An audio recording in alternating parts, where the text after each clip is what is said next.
오늘 은혜 받으실 하나님의 말씀은 요한일서 5장 1절로 12절, 신약성경 392쪽에 있습니다. 요한일서 5장 1절로 12절 한 목소리로 봉독하시겠습니다.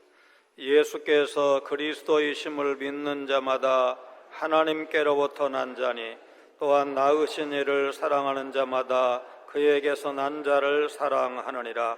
우리가 하나님을 사랑하고 그의 계명들을 지킬 때에 이로써 우리가 하나님의 자녀를 사랑하는 줄을 아느니라.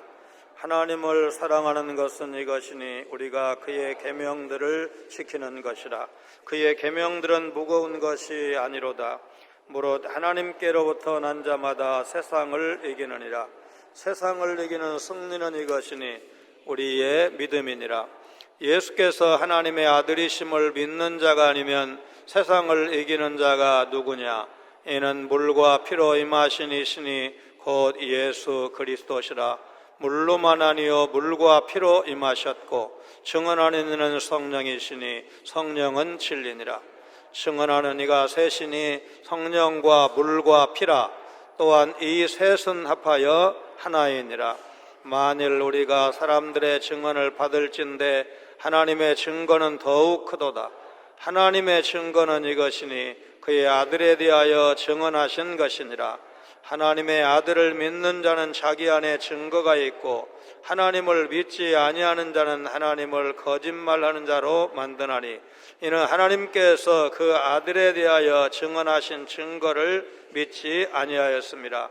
또 증거는 이것이니 하나님이 우리에게 영생을 주신 것과 이 생명이 그의 아들 안에 있는 그것이니라. 아들이 있는 자에게는 생명이 있고 하나님의 아들이 없는 자에게는 생명이 없느니라. 아멘. 1장에서 사도 요한은 예수 그리스도의 인성을 부인하는 영지주의자들의 잘못된 가르침을 이제 깨우쳐주기 위해서 경각심을 갖도록 이 서신을 썼다는 사실을 밝힌 바 있습니다. 2장에서는 하나님과 교제하는 자는 먼저 계명을 준수하고 사랑을 실천하는 바른 교리와 실천적인 삶의 조화를 강조했습니다. 3장에서 사도 요한은 하나님의 무조건적인 사랑을 언급함으로써 신자 상호 간의 형제 사랑이 필요하다는 사실을 말씀을 했습니다. 열매를 통해 순종을 알 수가 있듯이 사랑의 실천 여부를 통해서 신자와 비신자를 판별할 수 있다는 것입니다. 사랑은 자기 희생을 전제로 하기 때문에 그 완벽한 모범은 그리스도시다. 3장에서 사도 요한은 사랑의 신적 기원과 당위성을 강력하게 언급한 바가 있습니다. 4장에서 영분별 능력이 강조되었는데 그 이유는 그리스도의 영, 곧 성령에 대한 바른 이해 없이는 참된 신앙이 설 수가 없기 때문입니다. 사도 요한은 4장 13절 후반부부터 사랑의 실천적 자세를 성령의 사역과 연관해서 말씀을 하고 있습니다. 계명의 본질은 하나님을 사랑하고 이웃을 사랑하는 것입니다. 헤르만 헤세가 쓴 글 가운데 어거스터스라는 소설이 있는데 그 내용 일부를 소개해 드립니다. 어거스터스가 태어나자 한 노인이 그 어머니를 찾아와서 이 아이가 어떤 사람이 되기를 원하는지 말해보시오. 내가 그 소원을 들어주리라. 그러자 어머니는 이 아이가 모든 사람으로부터 사랑받는 사람이 되기를 원합니다. 알았소. 내 당신의 소원을 들어주겠소. 노인의 말대로 어거스터스는 누구에게나 사랑을 받았습니다. 한평생 지속적으로 사랑을 받은 결과 그는 교만해졌고 다른 사람을 업신 여기기까지 했습니다. 결국 그는 노년이 되자 사람들로부터 버림을 받아서 비참하게 되었고 노고를 이끌고 구걸을 하면서 여기저기 헤맸습니다. 어느 날 예전의 노인이 다시 나타났습니다. 당신을 보니 너무나 안쓰럽군. 내 다시 당신의 소원 한 가지를 들어주겠으니 말해보시오. 노인의 말에 어거스터스는 주저없이 모든 사람을 사랑할 수 있기를 원합니다. 그렇게 대답을 했습니다.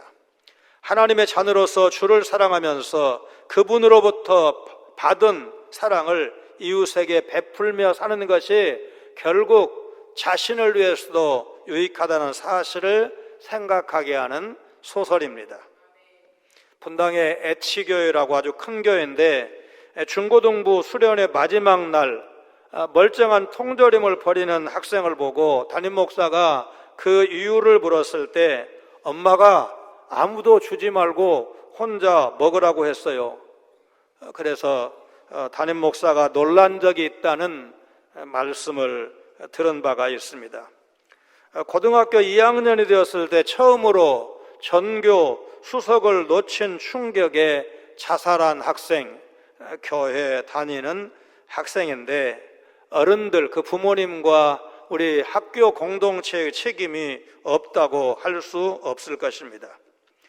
중등부 전도사의 아들이 그 중등부의 회장인데 정작 여름 수련회가 되었을 때 전교 1등 아들 공부에 지장이 있을까 봐서 그 아들은 못 가게 하고 다른 학생들만 수련회를 데리고 다녀왔다는 그 이야기를 들은 적이 있습니다. 아들 삼형제인데 연대, 의대, 서울대 치과, 그리고 막내도 전교 1등이니까 아마 명문대학 갔을 것입니다. 그런데 제가 그 교회 심호할 때 대학생 두 아들이 교회에 출석하지 않고 있었습니다. 며칠 전에 수능 만점자 대학생이 헤어지자는 여자친구의 말에 충격을 받아서 살해한 일이 보도되었습니다.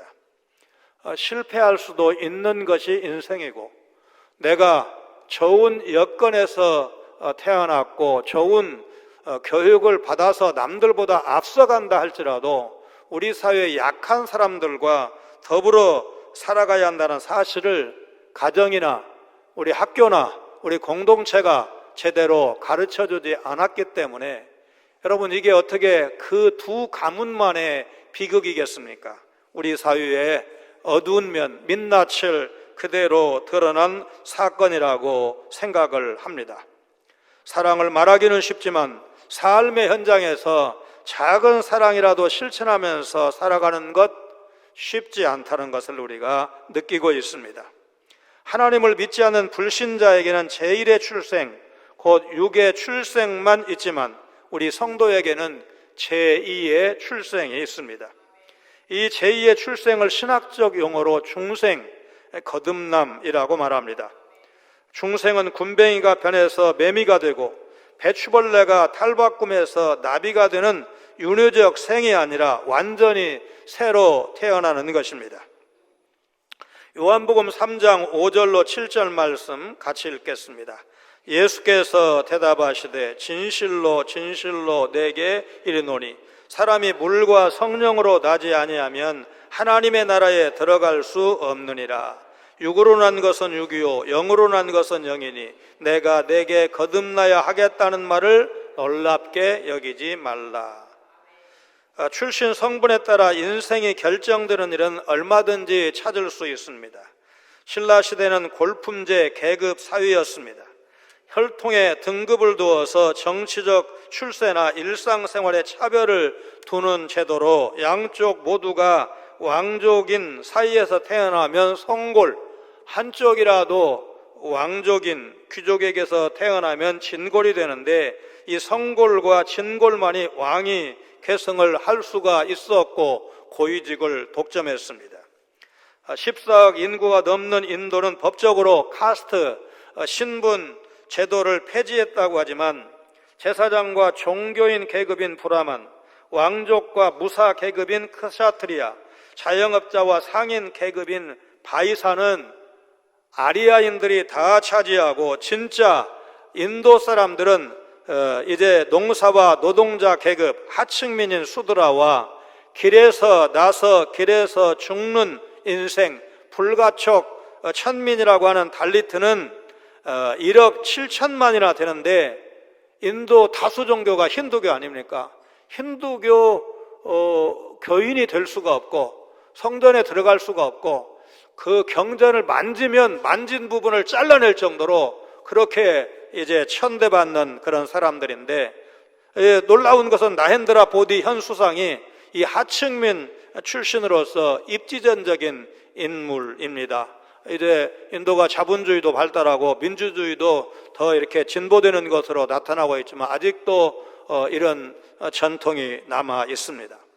하나님으로부터 난 자와 세상으로부터 난 자는 예수님을 다른 관점으로 봅니다. 하나님으로부터 난 자는 예수님에 대한 세 가지 사실을 믿고 고백하는 사람입니다. 첫째, 1절 5절 말씀을 통해서 하나님으로부터 난 자는 예수님이 하나님의 아들이심을 믿고 고백하는 사람인 것입니다. 2장 22절에서 살펴본 바와 같이 거짓 선지자들은 예수님이 그리스도이심을 부인했습니다. 초대교회의 어떤 이단들, 예를 들어서 세리투스 추종자들은 예수님과 그리스도를 분리해서 인간 예수에게 그리스도의 영이 임했다가 떠났다고 주장을 했습니다. 그들은 신성을 가지신 그리스도께서 십자가에 못 박히시기 전에 승천하셔서 십자가 고통을 당하지 않으셨다고 주장했습니다. 그러나 하나님의 자녀는 예수님이 그리스도이심을 믿고 있습니다. 예수 그리스도를 믿는 자는 하나님으로부터 난 자, 하나님이 낳으신 자녀가 됩니다. 이렇게 믿음 안에서 사는 우리는 한 형제 자매입니다. 남이 아니라 가족입니다. 자녀들이 아버지이신 하나님을 사랑하듯 아버지의 자녀인 우리도 서로 사랑하는 것이 마땅하다. 이것이 사도 요한이 일관되게 이 요한일서를 받아 읽는 수신자 성도들에게 강조하는 내용입니다. 1절에 이 나타라는 말이 3번 나오는데 하나님의 자녀와 마귀의 자녀를 대조한 요한복음 8장 42절로 44절과 요한일서 3장 9절로 10절 말씀을 생각나게 합니다. 요한일서 3장 9절 10절 같이 읽습니다. 하나님께로부터 난 자마다 죄를 짓지 아니하나니 이는 하나님의 씨가 그 속에 거하며 그도 범죄하지 못하는 것은 하나님께로부터 났음이라. 이러므로 하나님의 자녀들과 마귀의 자녀들이 드러나나니 무릇 의를 행하지 아니하는 자나 또는 그 형제를 사랑하지 아니하는 자는 하나님께 속하지 아니하니라. 하나님 아버지를 사랑하는 하나님의 자녀는 하나님의 다른 자녀인 형제도 사랑하게 되는 것입니다. 예수 그리스도를 믿음으로 하나님을 아버지로 보시는 한 가족이 되었고, 믿음으로 같은 아버지를 모시고 같은 하나님의 자녀가 되었기 때문입니다. 결론적으로 하나님의 자녀인 그리스도인의 핵심 덕목은 믿음과 사랑입니다. 2절 초두에 나오는 엔투토, 이로서라는 말은 하나님을 사랑하고 그분의 계명을 지키는 것을 말합니다. 그리스도인이 하나님의 다른 자녀를 사랑한다는 것은 하나님을 사랑하고 그분의 계명을 지키는 것을 보고 알 수 있는 것입니다. 이런 논리 전개는 1절과 상반되는 것처럼 보입니다. 1절에서는 하나님을 사랑하는 자는 하나님의 자녀를 사랑한다고 말했습니다. 2절에서는 하나님의 자녀를 사랑하는 자는 하나님을 사랑하고 그분의 계명을 지킨다고 말합니다. 그러나 이 1절 말씀과 2절 말씀은 상호 보완적이라고 보아야 합니다. 하나님을 사랑하는 것과 하나님의 자녀인 형제를 사랑하는 것은 상호 보완적이다. 형제를 사랑하지 않고 하나님을 사랑할 수가 없고, 하나님을 사랑하지 않고 형제를 사랑할 수는 없는 것입니다. 하나님을 사랑하는 것과 하나님의 계명을 지키는 것은 내용상 같습니다. 그러므로 하나님의 계명을 지킴으로써 하나님을 사랑할 수가 있습니다. 사랑과 계명의 순종 관계는 너희가 나를 사랑하면 나의 계명을 지키리라. 요한복음 14장 15절 예수님의 말씀을 생각나게 합니다. 순종하는 것은 말처럼 쉽지 않습니다. 그 이유는 우리 위에 권세를 가진 사람들이 우리가 원하지 않는 일들을 계속 시키기 때문입니다. 그래서 우리는 속으로 내가 왕이라면, 내가 사장이라면 참 좋겠다, 지시를 받지 않고 지시를 할 수가 있으니까 그런 생각을 속으로 하는 것입니다. 주후 1000년경, 그러니까 11세기경에 프러시아, 오늘날의 독일의 헨리 3세, 지금 화면은 영국의 헨리 8세 이제 그 초상화 같은데, 헨리 3세가 궁정생활과 군주로서의 해야 할 일이 실증이 났습니다. 그는 수도사로 묵상하는 삶을 살기로 결심하고 지역 수도원에 지원을 했습니다. 수도원장인 리처드가 주저했습니다. 전하, 여기서 서약은 순종인 것을 아십니까? 왕에게 그 일은 하기 어려운 일일 것입니다. 왕이 대답합니다. 알고 있다네. 그리스도께서 그대를 인도하시는 대로 나는 여생을 그대에게 순종할 것이네. 그렇다면 제가 왕이 하실 일을 말씀드리겠습니다. 수도원장이 말합니다. 보좌로 돌아가셔서 하나님이 왕을 세우신 곳에서 신실하게 섬기시옵소서. 순종하겠다고 했으니까 왕이 이제 돌아가서 그대로 순종을 했습니다. 이 왕이 죽었을 때 사람들은 그에 대해서 왕은 순종함으로써 다스리는 법을 배웠다고 말했고, 그 묘비에 나라와 백성을 성실하게 섬겼던 황제가 여기 잠들다 그렇게 새겼다고 합니다. 사랑은 단순히 감정이 아니라 실천적인 삶입니다. 하나님을 사랑하는 것은 그분의 계명에 순종하는 것입니다. 따라서 4장 20절 말씀처럼 하나님을 사랑합니다 라고 말하면서 그분의 계명에 순종하지 않는다면 거짓말하는 것이고, 그 사랑은 진실일 수가 없는 것입니다. 너는 마음을 다하고 뜻을 다하고 힘을 다하여 내 하나님 여호와를 사랑하라. 신명기 6장 5절 말씀, 하나님을 사랑하는 것은 율법의 명령입니다. 마태복음 22장 37절로 40절을 보면 예수님께서도 가장 큰 계명이라고 가르치신 것이 바로 하나님 사랑입니다. 같이 읽습니다. 예수께서 이르시되 내 마음을 다하고 목숨을 다하고 뜻을 다하여 주 너의 하나님을 사랑하라 하셨으니, 이것이 크고 첫째 되는 계명이요 둘째도 그와 같으니 내 이웃을 내 자신같이 사랑하라 하셨으니, 이 두 계명이 온 율법과 선지자의 강령이니라. 3절은 하나님을 사랑하는 마음이 어떻게 드러나는지를 알려주고 있습니다. 하나님을 사랑하는 자는 그분이 원하시는 대로 행하게 되어 있습니다. 하나님의 뜻은 그분의 명령에 있기에 그분의 계명을 지키는 것이 곧 하나님을 사랑하는 것입니다. 하나님이 주신 계명을 지속적으로 지키기 위해서는 하나님과 인격적인 관계를 맺어야 합니다. 의무감만으로, 경외감만으로는 하나님의 계명을 계속해서 지킬 수가 없습니다. 예수님이 우리에게 바리새인의 의보다 더 나은 의를 요구하시면서도 자신의 짐은 가볍고 자신의 멍에는 쉽다고 마태복음 11장 30절에서 말씀하신 이유가 이것입니다. 하나님을 사랑하는 자에게는 그분의 계명을 지키는 것이 오히려 쉼입니다. 하나님으로부터 난 자인 성도는 세상을 이깁니다. 이때 세상은 하나님을 대적하는 사람이나 세상 문화를 가리킵니다. 그리스도인의 정체성은 이 세상을 이기는 것과 관련이 있습니다. 그리스도인은 악한 자를 이기고 거짓 선지자들을 이깁니다. 그리고 세상도 이깁니다. 요한일서 2장 13절 14절 그리고 4장 4절 말씀을 차례로 읽습니다. 아비들아, 내가 너희에게 쓰는 것은 너희가 태초부터 계신 이를 알았으며, 청년들아, 내가 너희에게 쓰는 것은 너희가 악한 자를 이기었습니다. 아이들아, 내가 너희에게 쓴 것은 너희가 아버지를 알았으며, 아비들아, 내가 너희에게 쓴 것은 너희가 태초부터 계신 이를 알았으며, 청년들아, 내가 너희에게 쓴 것은 너희가 강하고 하나님의 말씀이 너희 안에 거하시며 너희가 흉악한 자를 이기었음이라. 자녀들아, 너희는 하나님께 속하였고 또 그들을 이기었나니 이는 너희 안에 계신 이가 세상에 있는 자보다 크심이라. 세상을 이긴다는 것은 세상의 유혹과 도전을 극복하고 승리하는 것을 의미합니다.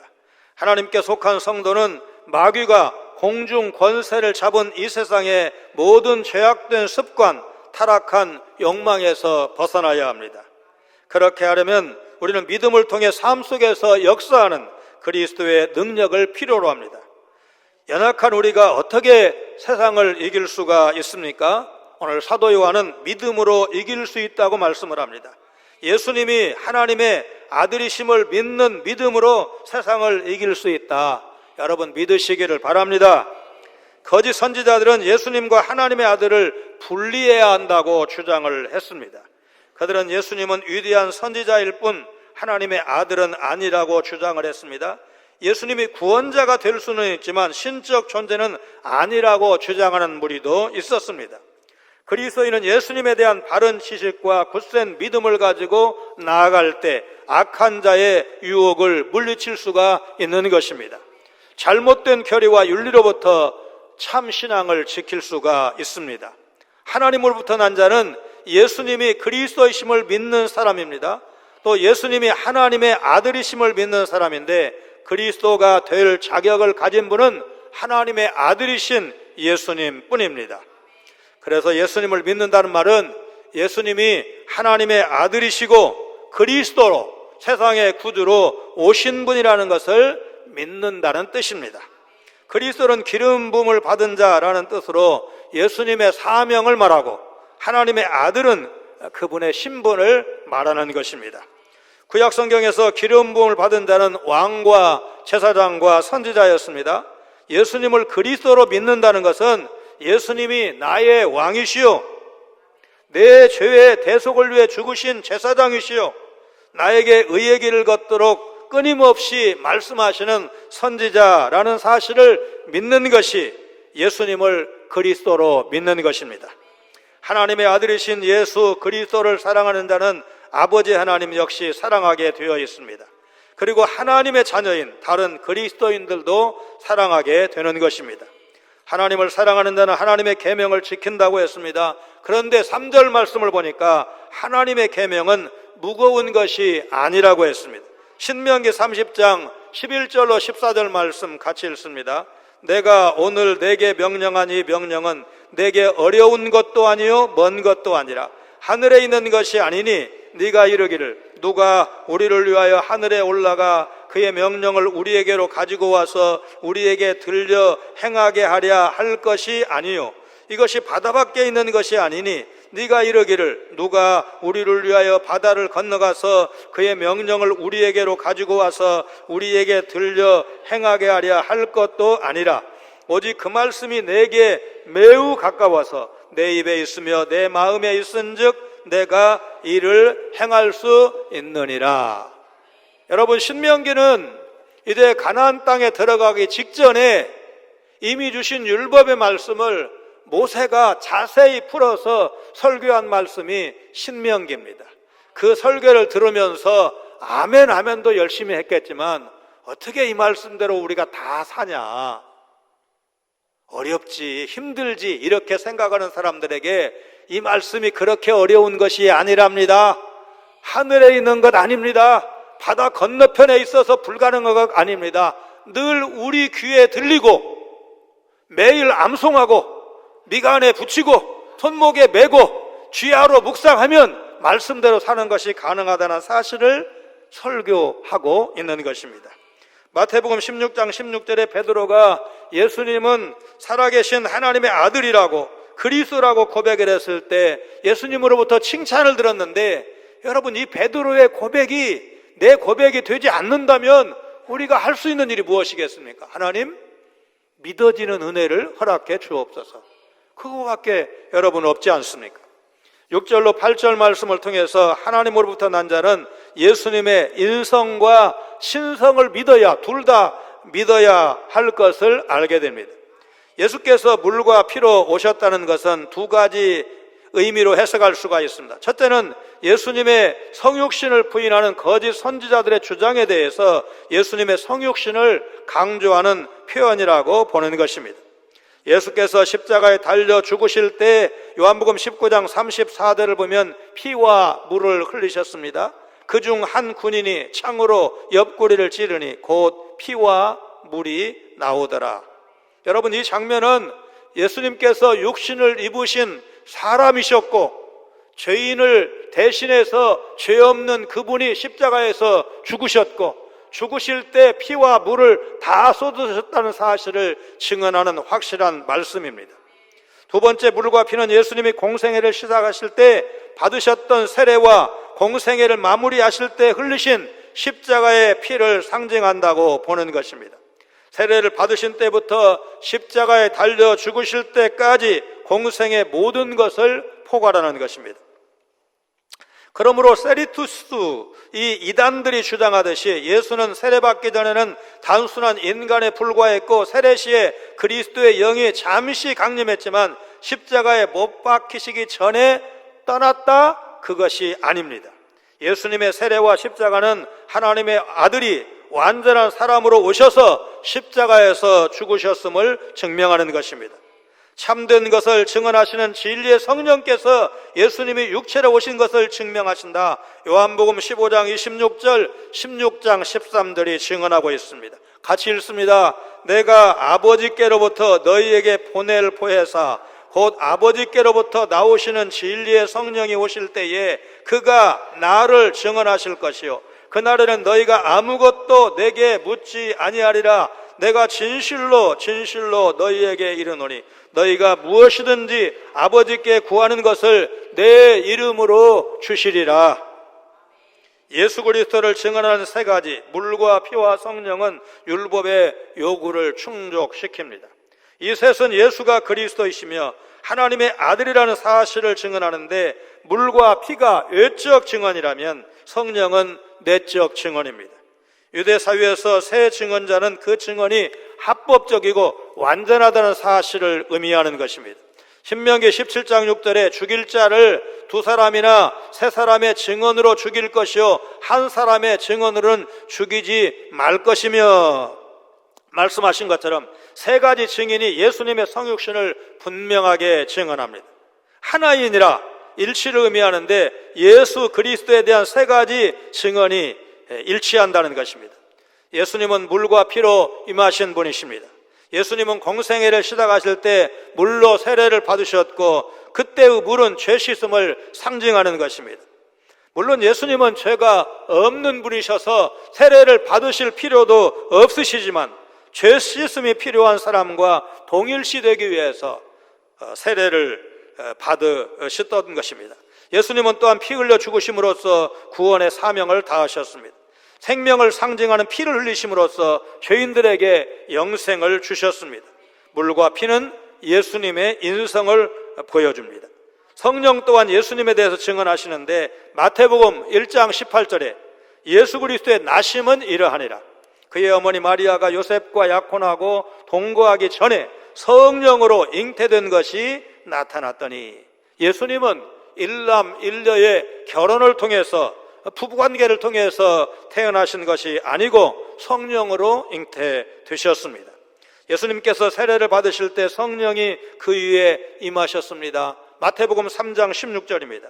예수께서 세례를 받으시고 곧 물에서 올라오실새 하늘이 열리고 하나님의 성령이 비둘기같이 내려 자기 위에 임하심을 보시더니 또 예수님은 성령을 제자들에게 보내주셨습니다. 요한복음 14장 26절 보혜사 곧 아버지께서 내 이름으로 보내실 성령 그가 너희에게 모든 것을 가르치고 내가 너희에게 말한 모든 것을 생각나게 하리라.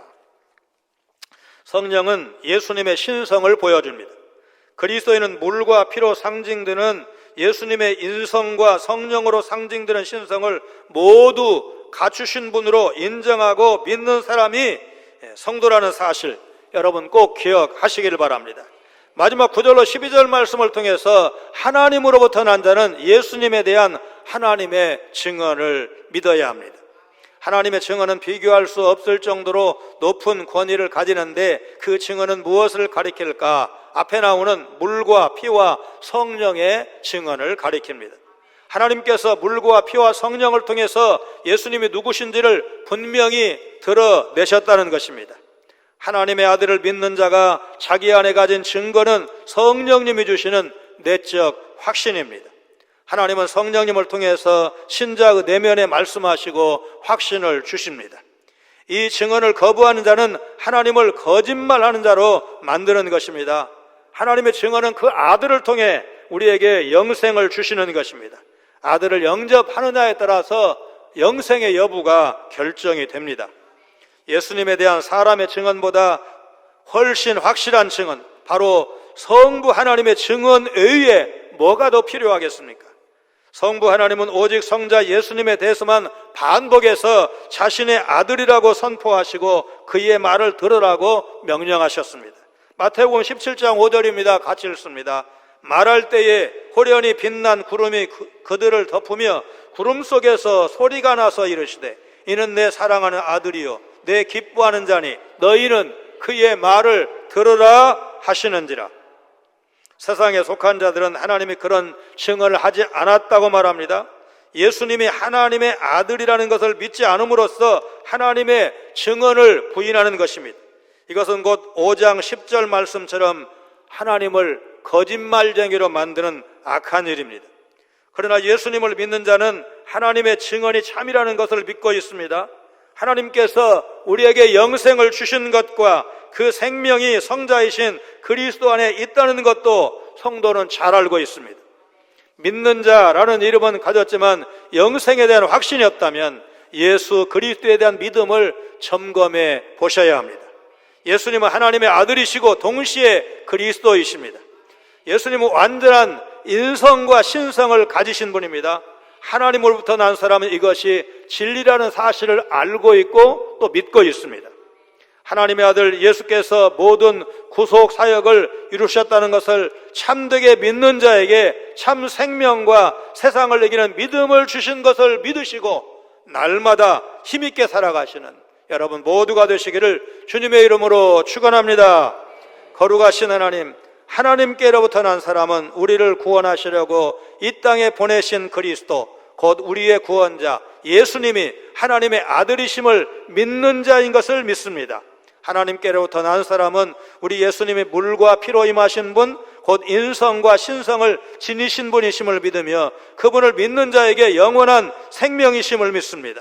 하나님께로부터 난 사람은 예수님에 대한 성부 하나님의 증언을 믿는 사람이고 성령님은 물과 피와 더불어 예수님을 증거하시는 분이심을 믿습니다. 믿는 자에게는 하나님이 친히 증거하심으로 영원한 생명이 주어지는 것을 믿고 소망 가운데 이 생명 누리는 삶을 살아가도록 하나님 저희들을 인도하여 주옵소서. 예수님 거룩하신 이름으로 간절히 기도하옵나이다. 아멘.